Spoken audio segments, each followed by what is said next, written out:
एक व्यक्ति कोई जिज्ञासु एक दिन आया।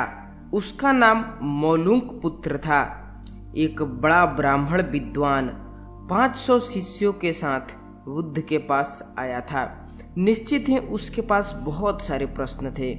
एक बड़े विद्वान के पास ढेर सारे प्रश्न होते ही हैं, समस्याएं ही समस्याएं होती है। बुद्ध ने उसके चेहरे की तरफ देखा और कहा, मौलुक पुत्र, एक शर्त है।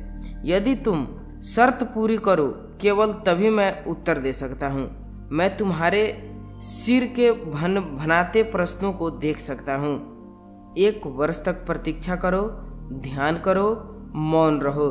जब तुम्हारे भीतर का शोरगुल समाप्त हो जाएगा, जब तुम्हारी भी बातचीत रुक जाए, तब तुम कुछ भी पूछना, मैं उत्तर जरूर दूंगा।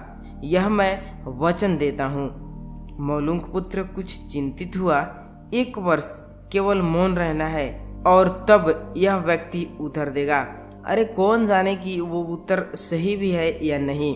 तो हो सकता है 1 वर्ष बिल्कुल ही बेकार जाए, इसके उत्तर बिल्कुल व्यर्थ भी हो सकते हैं। क्या करना चाहिए, यह दुविधा में पड़ गया। वह थोड़ा झिझक भी रहा था। ऐसी शर्त मानने में इसमें खतरा था।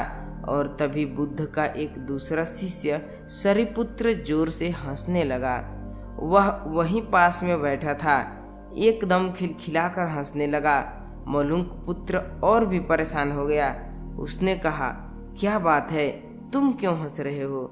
सरिपुत्र ने कहा, इनकी मत सुनना, ये बहुत धोखेबाज हैं। इन्होंने मुझे भी धोखा दिया। जब मैं आया था, तुम्हारे तो केवल 500 शिष्य हैं, मेरे 5000 थे। मैं बड़ा ब्राह्मण था, देश में भी मेरी ख्याति थी। इन्होंने मुझे फुसला लिया। इन्होंने कहा, साल भर प्रतीक्षा करो, मौन रहो, ध्यान करो और फिर पूछना, मैं उत्तर दूंगा। और साल भर बाद कोई प्रश्न ही नहीं बचा।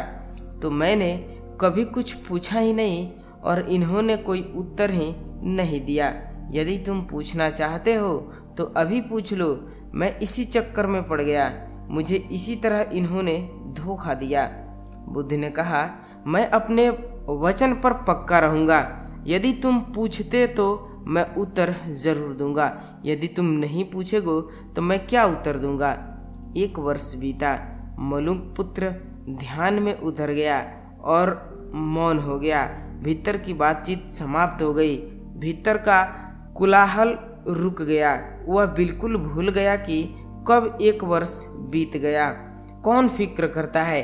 जब प्रश्न ही ना रहे तो कौन उत्तरों को फिक्र करता है? एक दिन अचानक बुद्ध ने पूछा, यह वर्ष का अंतिम दिन है।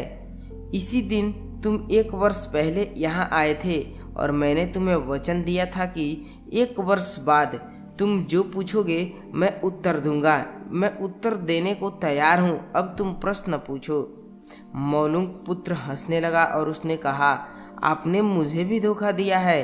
वह सरिपुत्र ठीक कहता था। अब कोई प्रश्न ही पूछने के लिए नहीं रहा, तो मैं क्या पूछूं? मेरे पास पूछने के लिए कुछ भी नहीं है। असल में यदि तुम सत्य नहीं हो तो समस्याएं होती है और प्रश्न होते हैं। वे तुम्हारे झूठ से पैदा होते हैं, तुम्हारे स्वप्न तुम्हारी नींद से पैदा होते हैं। जब तुम सत्य प्रामाणिक मौन समग्र हो तो वे तिरोहित हो जाते हैं। मेरी समझ ऐसी है कि मन की एक अवस्था है जहाँ केवल प्रश्न होते हैं और मन की एक अवस्था है जहाँ केवल उत्तर होते हैं। वे कभी कभी साथ नहीं होते। यदि तुम अभी भी पूछ रहे हो तो तुम्हारे उत्तर नहीं ग्रहण कर सकते। मैं उत्तर दे सकता हूँ लेकिन तुम उसे ले नहीं सकते। यदि तुम्हारे भीतर प्रश्न उठने बंद हो गए हो तो मुझे उत्तर देने की कोई ज़रूरत नहीं है। तुम्हें उत्तर मिल जाता है। किसी प्रश्न का उत्तर नहीं दिया जा सकता है। मन की एक ऐसी अवस्था उपलब्ध करनी होगी जहाँ कोई प्रश्न नहीं उठे।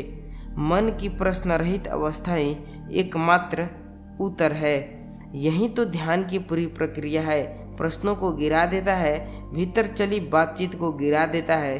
जब भीतर की बातचीत रुक जाती है तो ऐसा असीम मौन छा जाता है, उस मौन में हर चीज का उत्तर मिल जाता है।